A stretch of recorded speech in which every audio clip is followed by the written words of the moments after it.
যখন মাইয়েতকে কবরে শোয়ানো হয় তখন সে তাকে দাফন করে যাওয়া ব্যক্তিদের হাঁটার খসখস আওয়াজ শুনতে পায়।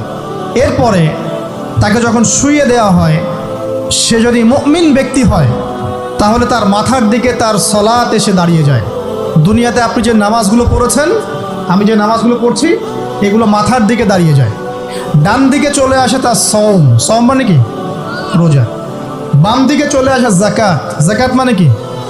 যাকাতের সাথে তো আমরা পরিচিত নই।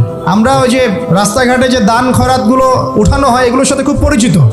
এই যে একটা হাদিসের কথা শুরু করলাম যে আনসার সাহাবী কারা ছিল? যারা মুহাজির সাহাবীদেরকে আশ্রয় দিয়েছে।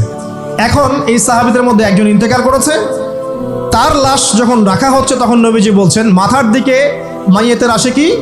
সলাত। সলাত মানে কি? নামাজ। 5 ওয়াক্ত নামাজ আজকে থেকে ছাড়বেন? ওয়াদা করেন আজকে থেকে 5 ওয়াক্ত নামাজ ছাড়বো না ইনশাআল্লাহ। একটা হাদিস খালি বলি, মান তারাকা সালাতান মুতাআম্মিদান ফাকাদ কাফারা, মান তারাকা সালাতান মুতাআম্মিদান ফাকাদ